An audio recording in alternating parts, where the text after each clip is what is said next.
I'm WG, and it's been 4 days since the start of the season, Seed of Karmic Fire. I hope you've been enjoying the season as much as I have. I've already done over 40 chaos runs right here. The no life index speaks words. But what you're going to get in this video is the best cards, the best items, and also build ideas and help in regards to what to pick on the seasonal planet and what to be on the lookout for, as well as also how deck building at the moment works and what the kind of new meta is. So before we get into the items and the cards, let's talk about that new deck meta. And the new deck meta itself is going to be, pretty much displayed in a singular image.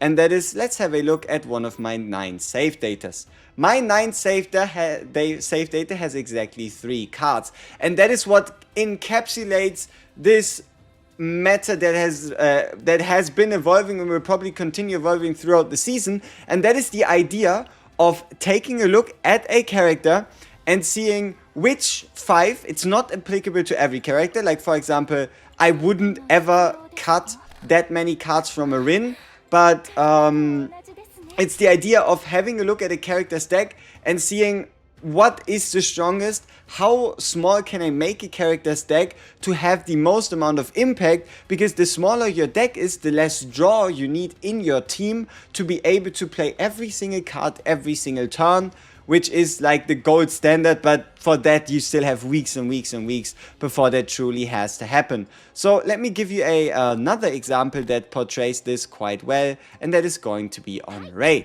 So we have this Raid deck right here. It features 3 cards.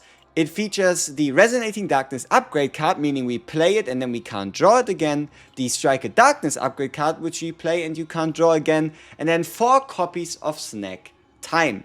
So this also is the most optimal way you're going to find quadruple divine decks, and that is you need to play on difficulty 15, 16 with Nightmare. You do not take any arena bonuses because they're going to be 10 points, and then you can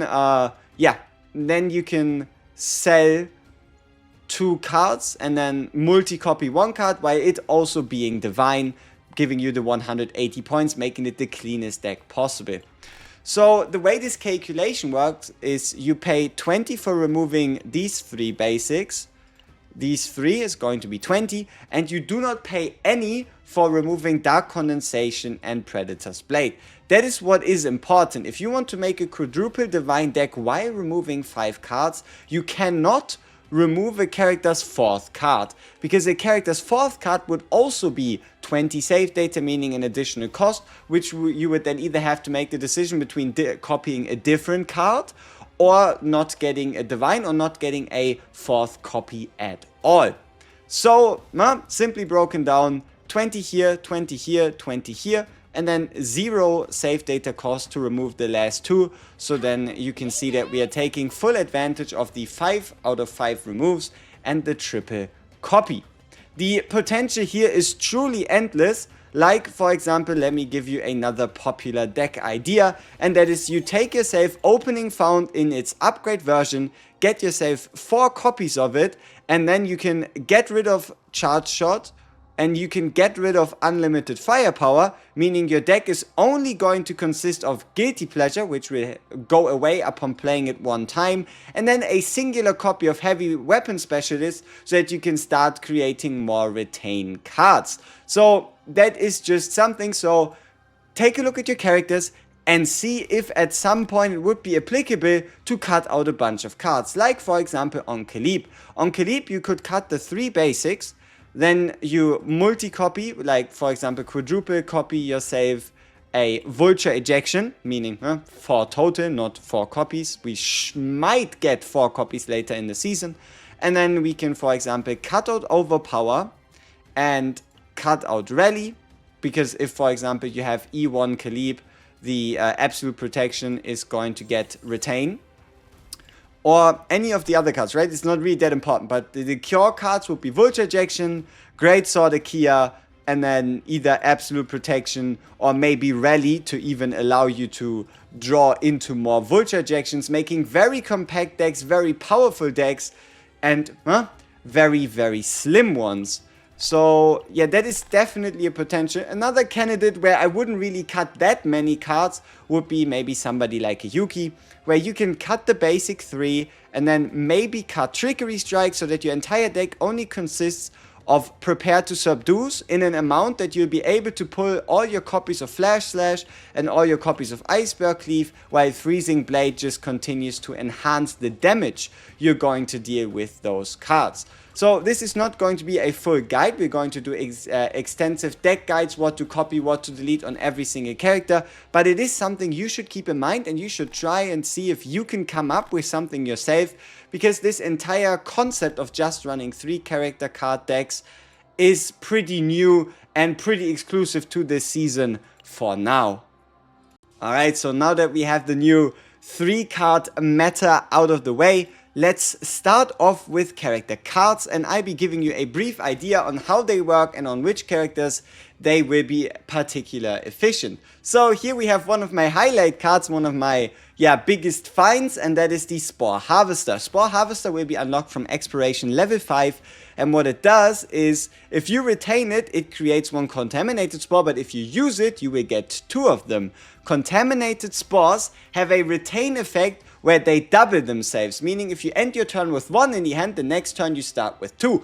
Or if you use Orlea, Orlea's Will of Light, you can exactly on your own trigger this effect, or even her card that allows you to trigger one of Orlea's cards twice can allow you to create those. But why would you want to create these? That is because they are putting on a stacking multiplicative damage buff.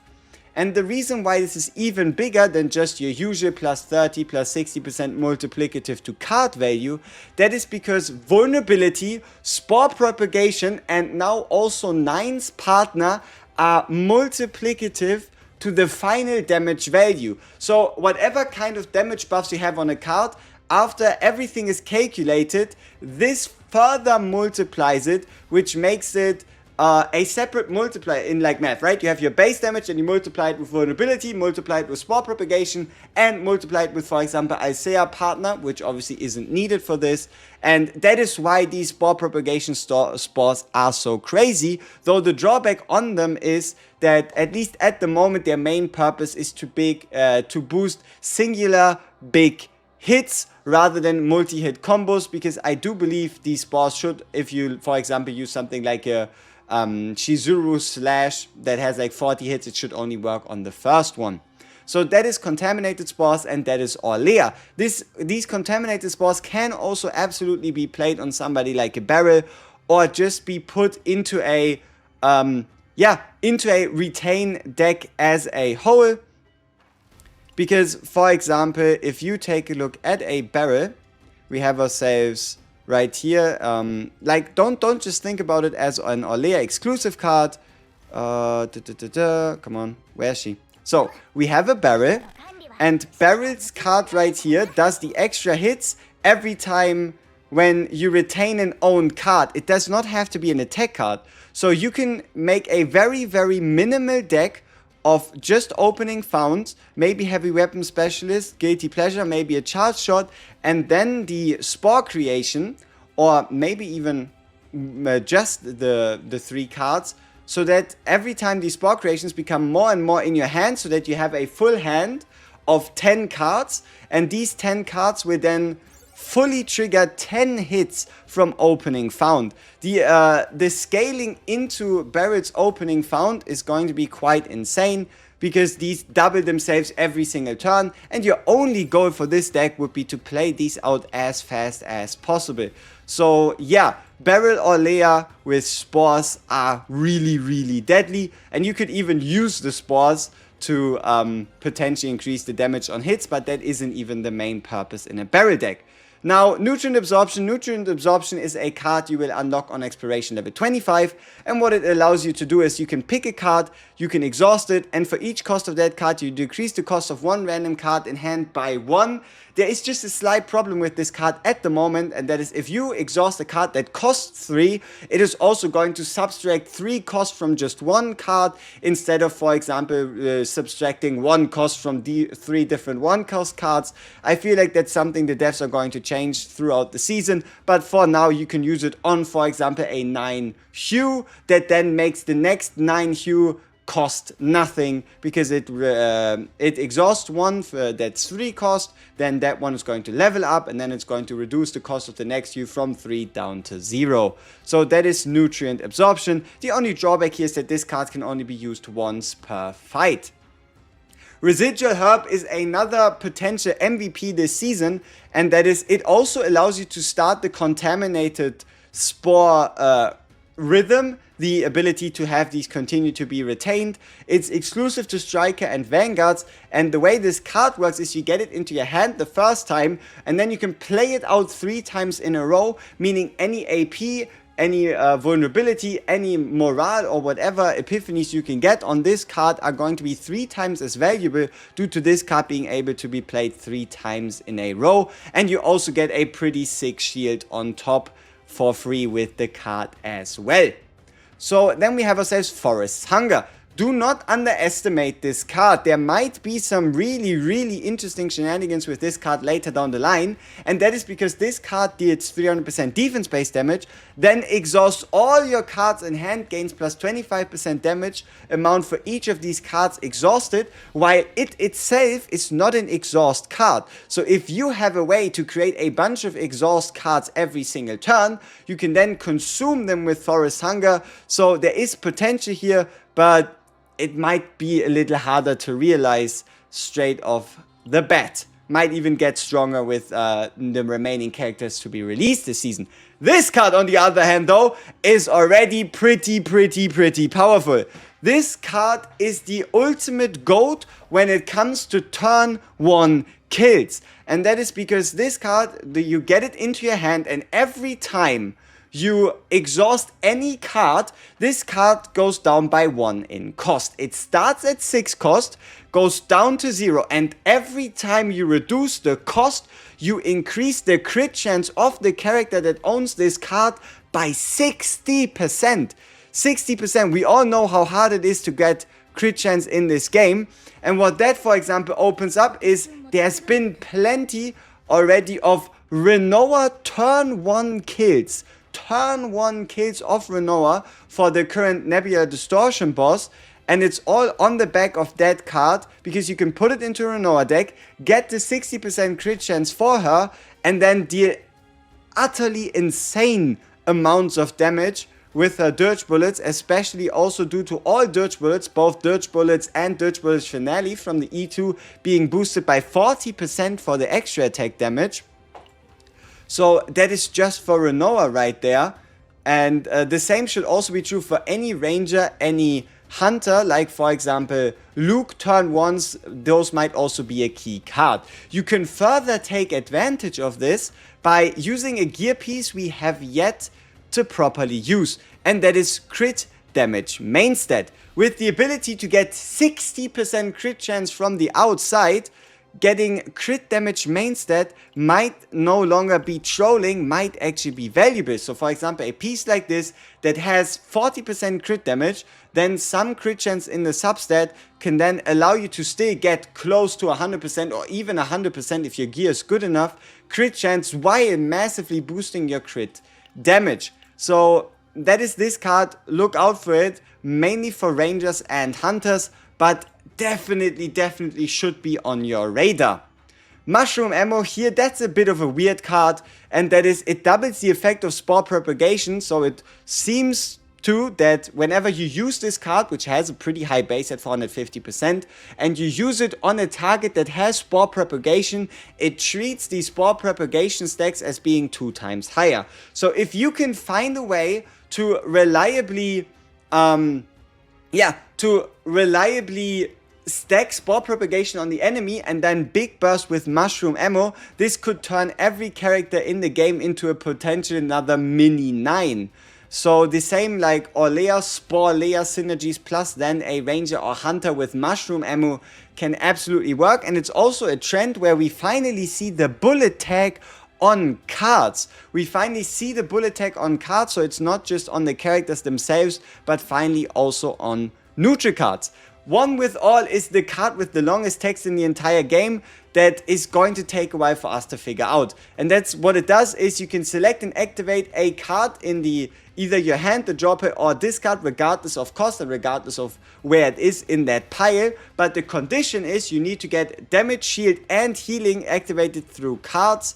So, because I haven't tested it here, it is either you playing out those cards and getting a damage, a shield, and a heal effect, or it is going to be you having to activate it with active activation effects, but that's very unlikely. The only thing that might hold this back is the fact that it's finale, so this would be your final action for a turn, and also the condition that it's exhaust, so you can only ever do this once per turn per copy. Nature's Gift, another pretty sweet card, and that is giving access for contaminated spores to psionics controllers and psionics and controllers. So if for whatever reason you have not been able to get Spore Harvester on, for example, your Orlea, you can absolutely still use Nature's Gift, where you can use the card to heal yourself, and you also create one contaminated spore for each card of your hand at the moment of playing the card. And it also has a new keyword, and that is harmonization. If the cost of this card and action points are identical, this card will get activated. So if you have 1 AP left and this card is in your hand, it's going to trigger on its own without you having to pay the AP cost, again giving you access to the contaminated spore mechanic. Now we get into the monster cards. We have the Vine Lord. So the Vine Lord will allow you to draw 2 exhaust cards of this unit at exhaust 3, meaning you can play this card 3 times during a fight. The main combatant that comes to mind for this card is again going to be Renoa and your ability to get Dirge bullets into your hand. But there is also something very interesting about this card, and that is if this card does not find exhaust cards in the graveyard, it shuffles your draw pile into your deck for some reason, right? Like that's a weird interaction that might come in clutch later in the season when we figure out what to do with it, but this is a way to shuffle your deck. We'll have to see what it does. And then we have Cyborg Automaton, which is just an insane amount of single target defense based damage that also activates if you exhaust it. So you do not have to pay the 5 AP. This card just activates itself when you exhaust it. If you have the chance to put this on a 9, that is another massive nuke that a 9 can reliably trigger on her own. And also, I mean, hey, it costs 20 save data. 20. Just 20 save data. So that right here were all the real new cards you need to be on the lookout for. Now let's quickly speedrun the equipment. So if allies do not receive damage for one turn, then at the start of the next turn increase damage amount by 50%. Damage amount by 50%. This weapon is almost a must get for counter builds due to counters being stronger when you fully block, counters having the broadness of roster to give you a big shield to make sure you do not take damage any turns, and then these counters getting boosted by a massive 50%. But this can also be insane on any other DPS, because usually in boss fights there will be turns where the boss does not attack you, and after every one such turn, for your next turn your attack cards will be 50% more powerful. Phototype Synthetic should also be another card that needs to go on a DPS, and that is when a shield is gained, increases damage amount of the next attack card activated by 20% for one turn, and you can activate that 2 times per turn. So it should be for the next 2 attack cards by 20% rather than for the next by 40, but that's still a bit fishy, a bit iffy. But you can absolutely use this on, for example, a Ironclad 9 or on any other DPS, so long as they, for example, like a Rin, have the ability to gain shield through her draw card, or are just in a team with a unit that can create shields.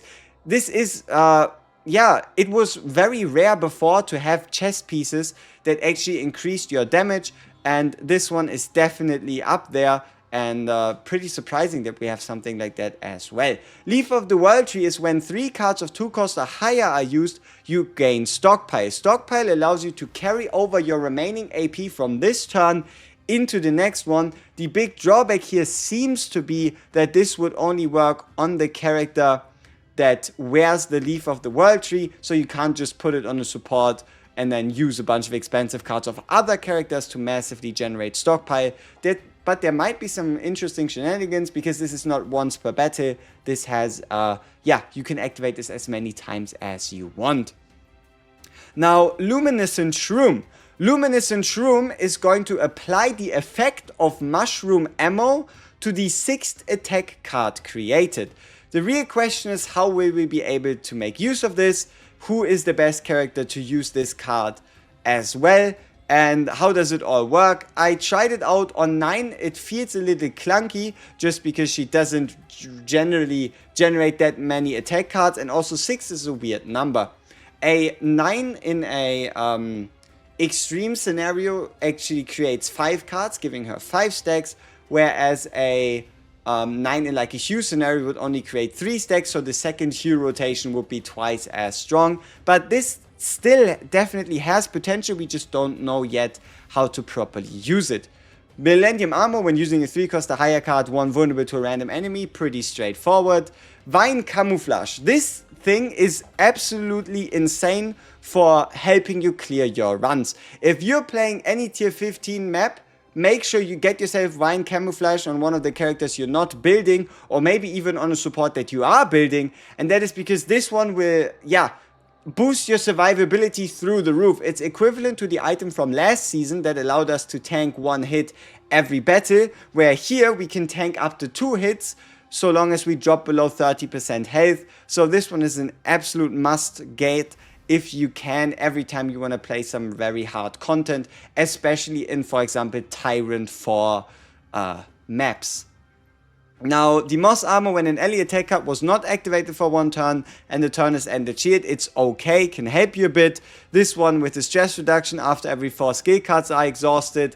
The multipliers are a little too low for this to be truly crazy. And then here we have the Harp of Conflict. Harp of Conflict is for 1 turn when each of a damage, a shield and a heal has been used by allies. You increase the damage amount by allies. This is one of the dream support weapons you can find in the game.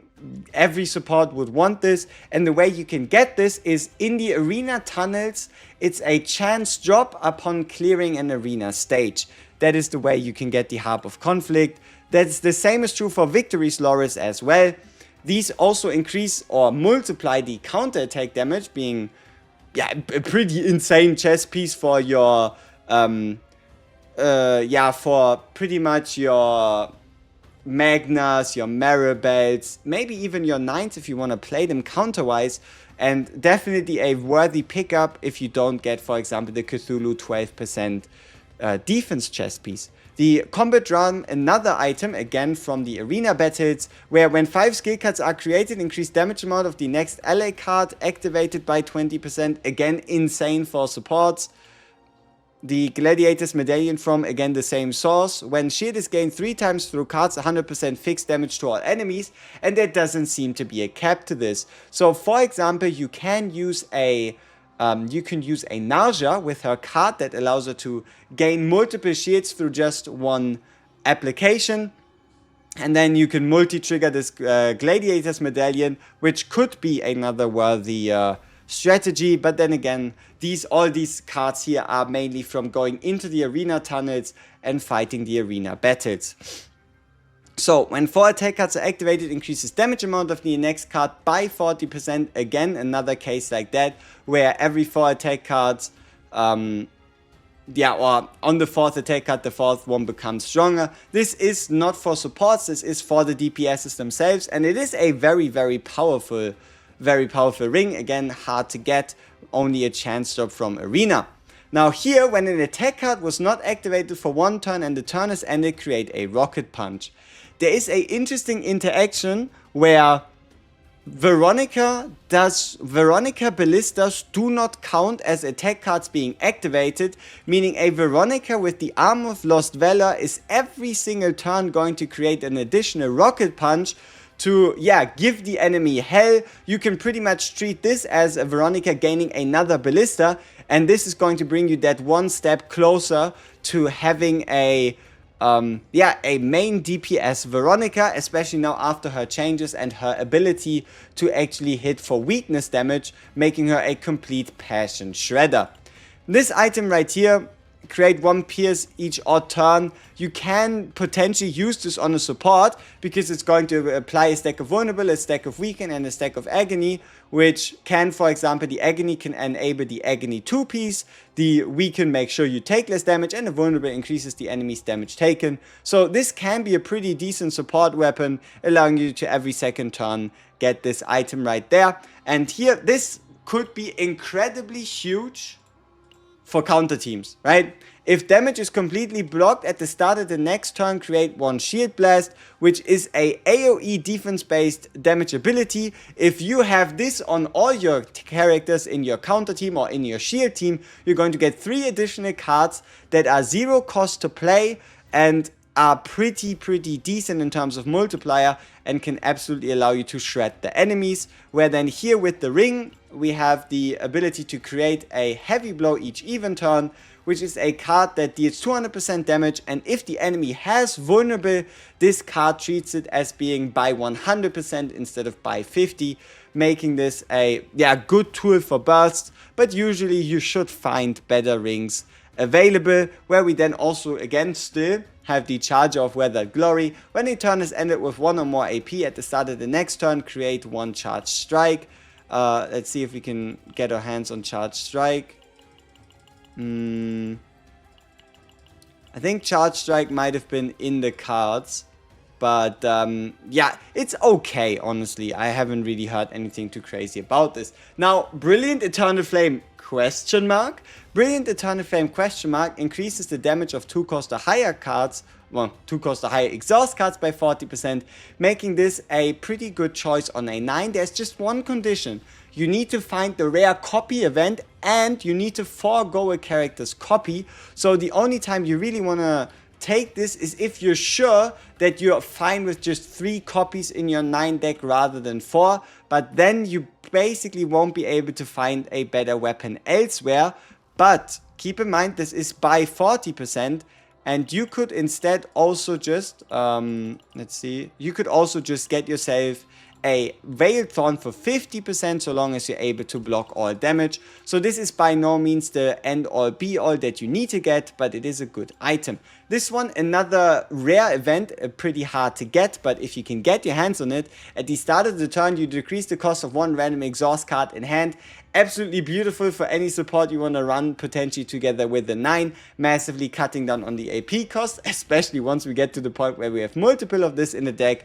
But if you can pick it up, it's awesome. If you don't find it, it's not too much to worry about. The Pale Eternal Flame is what you get when you fail Brilliant Eternal Flame, but it is a pretty good item for supports, and that is when a card is exhausted, you increase the damage amount of allies by 10%. So sometimes, and especially on supports, you might even want to initially or intentionally fail the copy event in the rare version.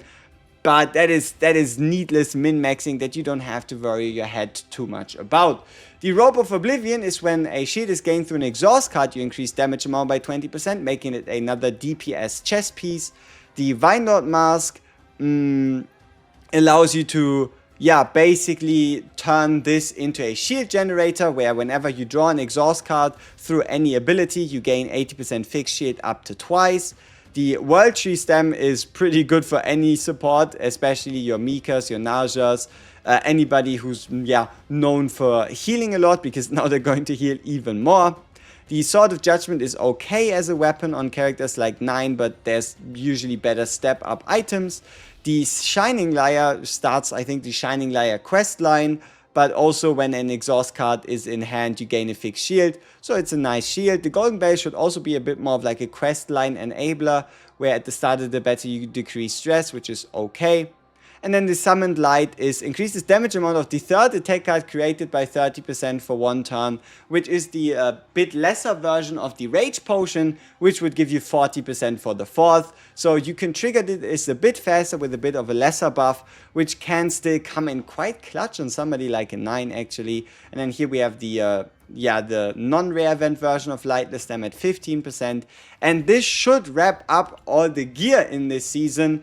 That kind of then only leaves us with, how do you even want to go about doing a run, right?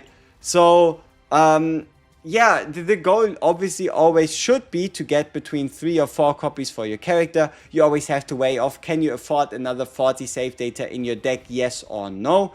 And as the last one, depending on who you build, certain buffs will be more useful for them, right? So if you, for example, bring in somebody like a Luke, basic attack Shizuru, 9, somebody like a Renoa, Kairon, anybody who has exhaust cards, any of the exhaust perks are a good idea. If you use 9 or Haru, getting the 2 cost or higher perks are a good idea. And what I'm mainly referring to is, it should be quite obvious which one of those are going to work for which character, and don't be scared about going into the arena with somebody that doesn't initially seem like they're going to get a whole lot from this season, because arena buffs are pretty broad. There will always be something for everyone, like this. If damage through a card was not dealt to an enemy for 1 turn, at the start of the next turn by 50%, which can again also work in like these mega damage scaling variants. There's also more basic ones where they, for example, just say straight up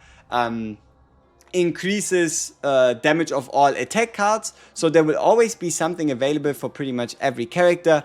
And then the last bit of RNG we have yourselves, for example, the God's Hammer, where you can get 1 stat or 1 stat line of any gear piece in the entire game fixed onto another gear piece, which can lead to some crazy gear piece creations, like for example this one, 50%, 25%, 15% attack. So don't be scared about just trying characters out, going in with other characters, and yeah, keep an open eye, keep an open mind.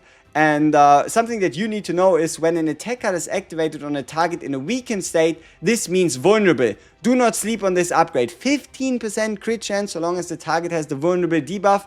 No brainer. Don't sleep on that one. Here again, just a straightforward exhaust one. This one as well, at the start of the battle, if owning 18 or more cards, is decently easy to reach, where the 33 variant is a bit more of a dead stat, but it's still sometimes better, and there might even be decks in the future where this comes in kinda clutch. Let's see if we have any other ones. Then also we obviously still have the availability for support buffs. Just because supports can be built without getting arena stats, doesn't mean that you can't get some pretty funky gear pieces for your supports. Like, for example, the ability to draw exhaust cards or activate exhaust cards free of cost. Like, for example, this one, draw 1 exhaust card, and then there's also a perk where if you draw an exhaust card, it can be activated, which can save you AP. Here, when drawing an exhaust card of this unit through an ability, activated. And then also a shield and a healing bonus, which can be both for defensive teams and also healing teams. And also here, this one. If damage is completely blocked at the start of the next turn, increase damage amount of all allies by 10%. Once again, these pieces can absolutely become quite insane for counter comps. So the main things, the main keywords you want to be looking out for are counters, exhaust cards, single target hits.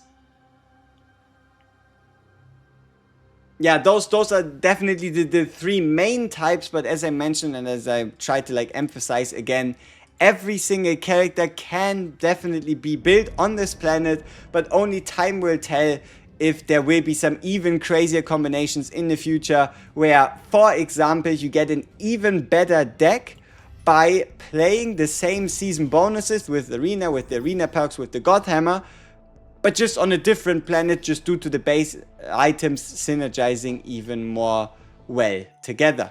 Peace!